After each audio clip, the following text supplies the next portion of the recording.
Recibimos al ex ministro del Interior, el señor Mariano González, recordamos acá muy bien, que fue destituido por haber creado un grupo de investigación especial de la policía que, coordinando con la Fiscalía, estaba destinado a la investigación sobre la corrupción en el poder. Se enteró vía Twitter que estaba separado de su cargo ministerial.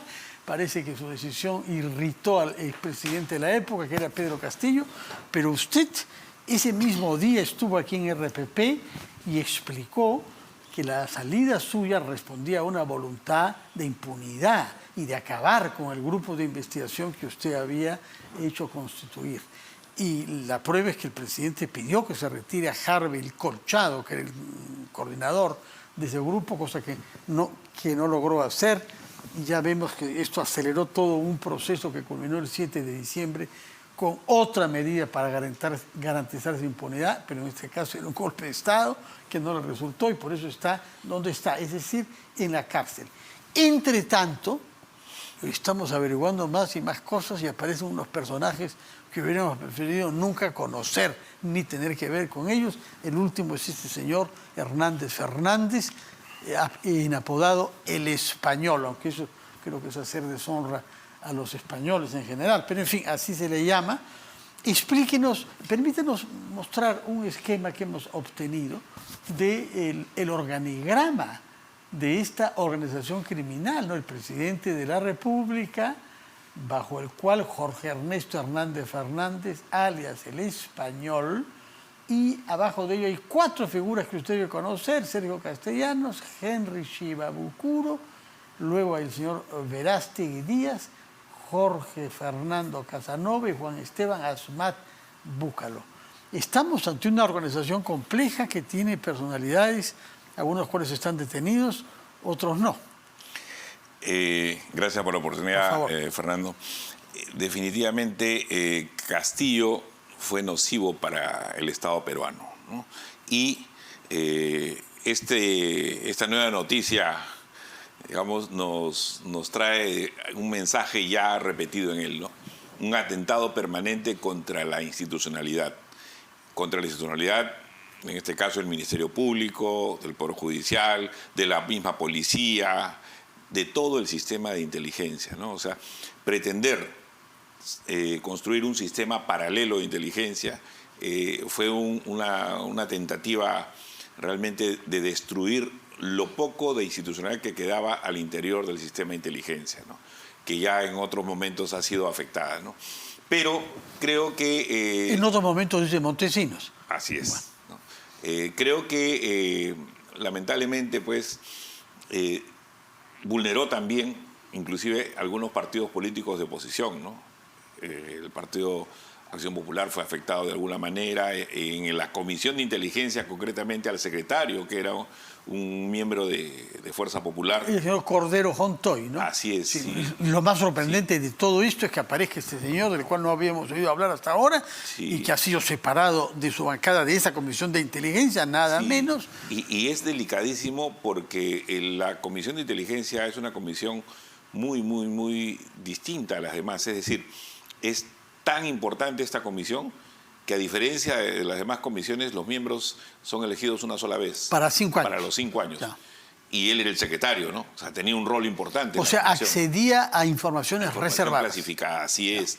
Entonces, esto nos va diciendo pues que también las organizaciones políticas, el mismo Congreso y todas nuestras instituciones también han sido pues vulneradas por Castillo y su grupo, ¿no? Ahora, hay un personaje que no aparece en el esquema al que hemos accedido, que es un marino retirado, que ya había tenido problemas con Business Track hace unos años, y al cual se ha visto ayer en un reportaje reunido con El Español, y que es una persona que tenía una voluntad de comprar tecnología sofisticada de interceptación, el sistema Pegasus, ¿no? Claro, pero para... ¿Quién es este señor y qué función jugaba? Pero para efectos de las investigaciones y para no dañar las investigaciones, este personaje, digamos, está colaborando con el sistema de justicia, ¿no? Es más, tiene el estatus de agente especial, ¿no?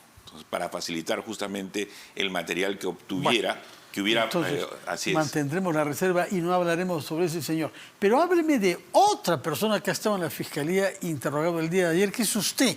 ¿Por qué se lo han convocado el día domingo? Justamente por esta misma carpeta del caso del denominado o conocido como el Español, fui citado y he concurrido en calidad de testigo a informar todo lo que tomé conocimiento durante los días que estuve en el ministerio, ¿no? O sea, creo que en los días que estuve en el ministerio se produjeron lo que yo denominaría actos preparatorios para esto, ¿no? Es decir, una serie de coordinaciones, habían personas a cargo inclusive de la inteligencia en el Ministerio del Interior, como el señor Casanova, que había sido designado en la época del señor Chávarri, permaneció durante la gestión de Dimitris Enmache, y cuando llego al ministerio lo retiro para poner a César Vallejo Mori y a la vez como mano derecha de él a Harvey Colchado, ¿no? Entonces todo esto generó mucha molestia irritación en sí. Castillo, ¿no? Me dijo que estoy trayendo a su enemigo y cosas más que ya las he relatado.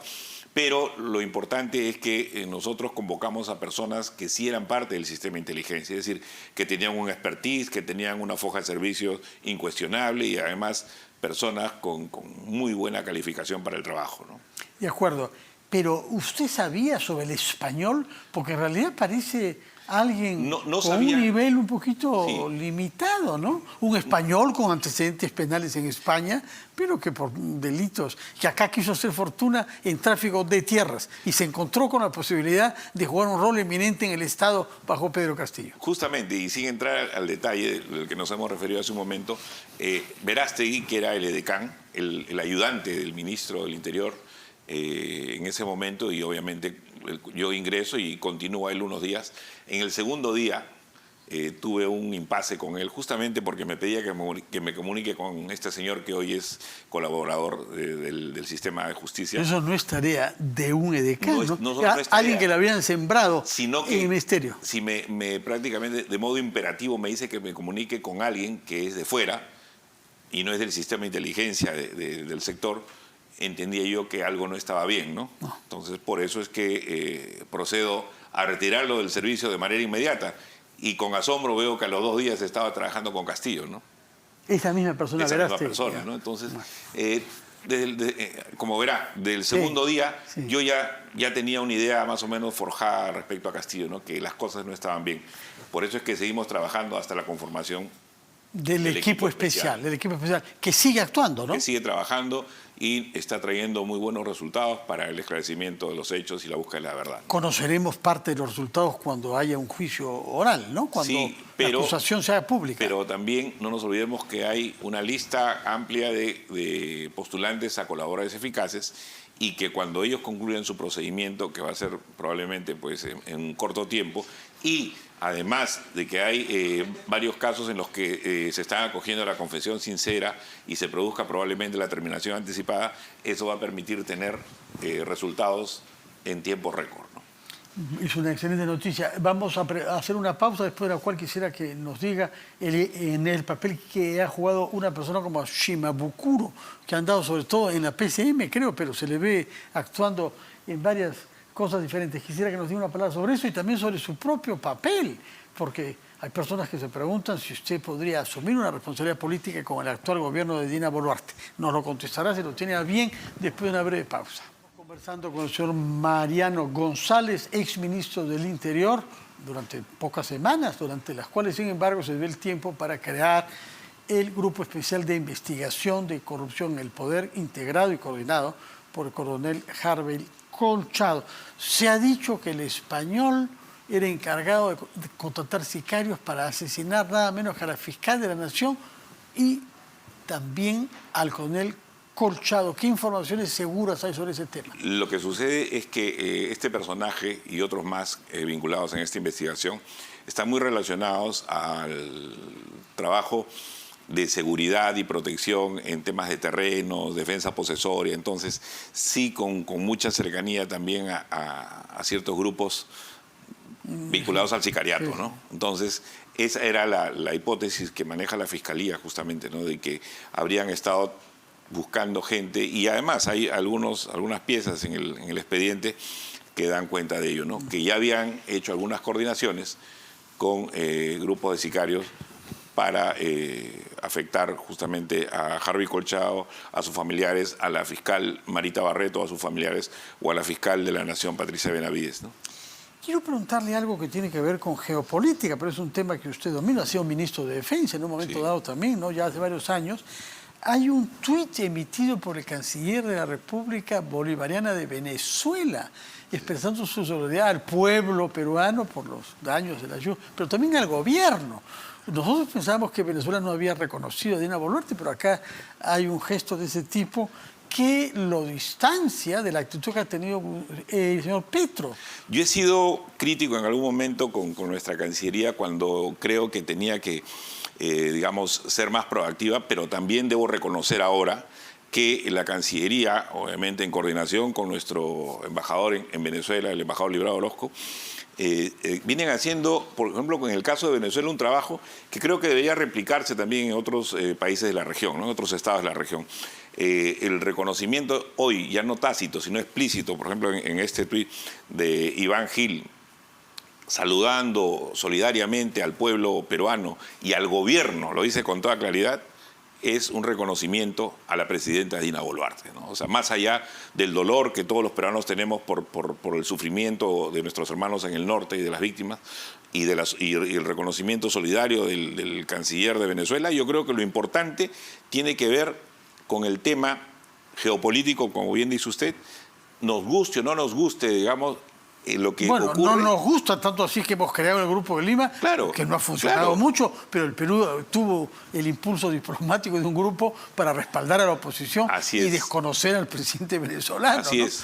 Y como hace mucho tiempo, desde el Parlamento andino, inclusive nosotros, propiciamos justamente todos los movimientos previos al acuerdo, al Grupo de Lima. Sí. Con el canciller y el ministro, el embajador en ese entonces en Ginebra, ¿no? Entonces, nosotros estamos convencidos que sí, que evidentemente hay una serie de cosas por corregir y todo esto, pero en este caso concreto de Venezuela, yo creo que el reconocimiento a la presidenta Boluarte y al gobierno peruano es importante, independientemente que sea el gobierno de Maduro. No, puede no gustarnos el gobierno, pero es un es. Estado con el que tenemos relaciones, y el paso que ha dado el canciller venezolano parece que aísla o va en el sentido de aislar las actitudes recalcitrantes de del Petro presidente de México y de AMLO, ¿no? Y del de Colombia, ¿no? Así es. Entonces, yo creo que lo que ahora hay que apuntar es eso, ¿no? A apuntar a que en el caso colombiano y en el caso mexicano, también pues nuestra diplomacia en los más altos niveles se haga sentir y podamos nosotros pues recuperar las relaciones en medio del respeto y el reconocimiento pues a la independencia de cada Estado, ¿no? ¿Con qué lógica es posible que un jefe de Estado extranjero sostenga que Castillo no intentó hacer un golpe de Estado? ¿Cómo explica usted? No hay explicación. Simplemente ningún presidente debe meterse en problemas internos. Y hay una situación, por ejemplo, y yo tampoco es santo de mi devoción, pero Bukele, por ejemplo, solucionó al nivel presidencial el tema con Petro, ¿no? Petro hizo con una unas crítica. palabras subidas de tono. Así es, pero a ese nivel a veces hay que llegar sin necesidad de que los estados y, digamos, las inversiones de uno y otro país se vean afectadas, ¿no? De acuerdo. ¿Qué podemos esperar durante los próximos días, semanas, como progresos en la investigación fiscal respecto del clima general de corrupción bajo Pedro Castillo? Creo que las investigaciones están yendo aceleradamente y en breve debe haber algunos resultados. Como dije en el bloque anterior, hay carpetas inclusive donde el número de colaboradores, el número de gente que se ha acogido a la confesión sincera es tal que las cosas están casi claras desde el principio. Bueno, ¿no? Es una excelente noticia. Falta nomás saber si usted colaboraría con el gobierno actual en vista de las circunstancias. En estas circunstancias yo creo que todos tenemos que poner el hombro y desde la posición en la que estamos podemos ser críticos en algunas cosas que hay que mejorar, pero igual creo que todos tenemos que poner el hombro, ¿no? Bueno, señor Mariano González, ha sido claro en todas sus respuestas, incluida en esta última, que es un poco más personal. Muchas gracias por su presencia acá. Gracias, Fernando. Buenas noches. Ha sido Mariano González, ex ministro de Defensa y ex ministro del Interior, el que creó, repito, el Grupo Especial de Investigación de la Corrupción. Ha sido las cosas como son.